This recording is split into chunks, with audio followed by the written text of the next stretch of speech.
In this sports biopic, we follow the story of Christy Martin and how she revolutionized women's boxing whilst fighting her own battles in her private life. Film fans YouTube, hello, welcome back to the channel. I am Josh, the movie apprentice, and we continue the reviews of the films I saw at the London Film Festival last month. And the vote on my community tab had a draw. And as this film has just come out in the US publicly, we're going to talk about Christy first, then we're going to go to Left-Handed Girl.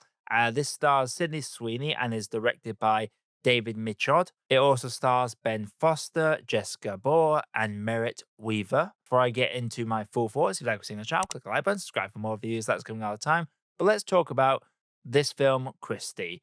And to summarize it in the simplest of brief terms for myself, this for me can be filed under the very good movie that I never want to watch again. Here is why. This is a movie where Sydney Sweeney is phenomenal in her performance of Christy Martin from her younger days and come in terms of her sexuality against some very judgmental parents, especially her mother, to being scouted out for this boxing thing, figuring out that she can be good at it, and just seeing how her life is being manipulated by a trainer while she is also revolutionizing women's boxing and really capturing the minds and imagination of the American people. I thought this was a film that does a good job in its boxing sequences, but coming out of this film, as someone that had no idea about Christie's story, the boxing is the last thing I'm going to remember about this film. Whilst it is a very well shot film and the sequences are very entertaining, and we do get brief glimpses of her fight, this is less about her boxing and just how her life is being controlled by her trainer and eventual husband to an extreme degree. And this is a film that I thought was fantastically acted by all the performers. The fact that this film has two characters that I despise with every fiber of my being, big credit to Ben Foster and Merritt Wever for their performances respectively. The fact that this film got such a raw emotion out of me, several raw emotions out of me, actually, it's always going to make a film stand higher than a film that's simply well made because if I'm grading this film purely on its technical aspects, there are a number of flaws you can point at, not the least some questionable wig work, as we see Christie throughout the decades of her life, and the pacing can feel a little bit dragged out at times, especially when we get into these time jumps. This jumps from the 80s to the mid 90s to the early 2000s to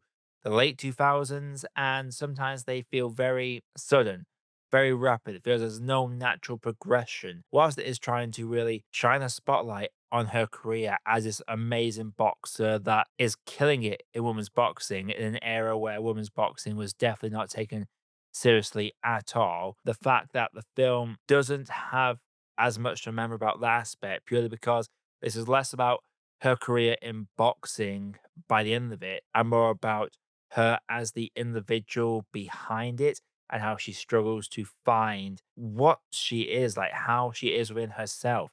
There is this character, Rosie, that appears quite regularly in this film that is a young love of hers, and she comes back in the film sporadically, but it feels like when she finally does bow out the film, it feels very unceremonious. There's no real resolution to that sub arc in there. I don't know. I feel like I could have done with a little bit more closure on that aspect, especially as we get closure on some very hard bits. And I've been beaten around the bush a lot. I think this is a very good movie that is very much worth your while. But the reason I never want to watch this again, and the reason I would exercise caution when going to watch this, is that there is a scene in the final act that if you are familiar with a story, you probably know what this scene depicts. But as someone unfamiliar with a story, and anyone that goes to watch that is completely unfamiliar with a story and just wants to see another sports biopic, there is a scene that is extremely difficult to watch and gets such a painful reaction out of me. I don't mind being made uncomfortable in a movie. I've seen some fantastic movies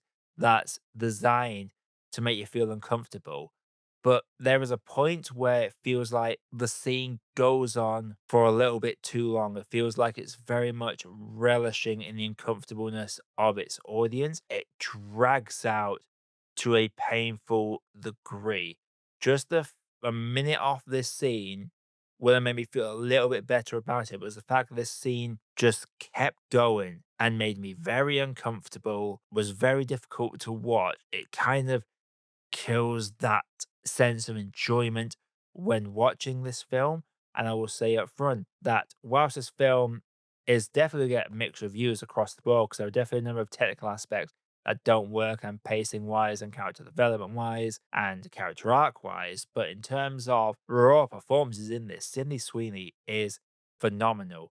Ben Foster is chilling, and Merritt Wever is infuriating. She's great, but the character, it's infuriating. And genuinely, there is one powerful scene between Merritt Weaver and Sydney Sweeney in this that there will be people that will relate to that scene on a personal level.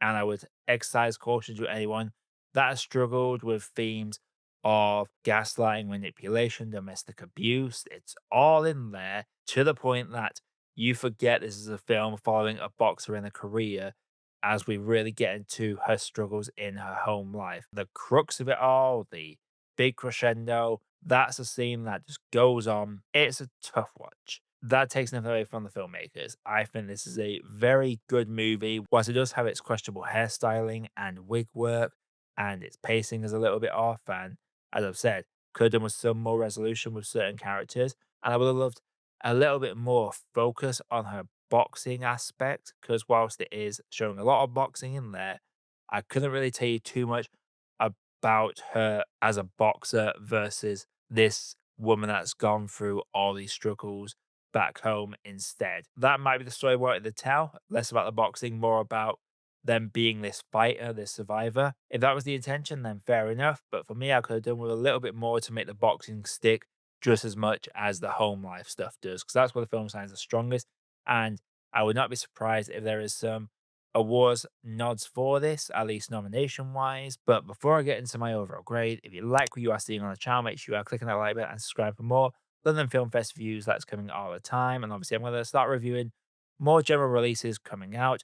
Think I've probably got about 6, 7 more of the London Film Festival to go through that I want to do full reviews of. But we obviously have Predator Badlands coming out as well. So make sure you are subscribed for those reviews coming up. But in terms of Christie, this is a film that is carried by its performances and its shocking scenes that will stick with you for a long time.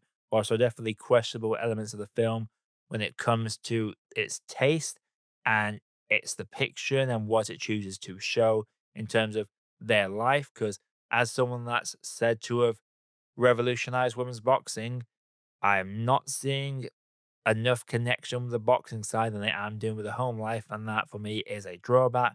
The wig work is questionable. Some character arcs feel undercooked or under resolved. Usually, I'll give this sort of the okay cup of tea, maybe needs some sugar rating, but it made me feel so many emotions and was such a roller coaster ride to sit through, even through its uncomfortable sequences, that I have to give Christie a good cup of tea because if nothing else, I want a movie to make you feel something, and this film made me feel anger, fear, frustration, pity, everything. This film took me through the ringer, and it was actually the last film I watched at the film festival, so that was quite a film to end off on. Coming up on the channel, Left-Handed Girl was tied with this in the poll, so that will be coming next. Also got Wake Up Dead Man to come as well, and Chow, which I really want to talk about. Also, obviously, Predator Badlands as well for a general release.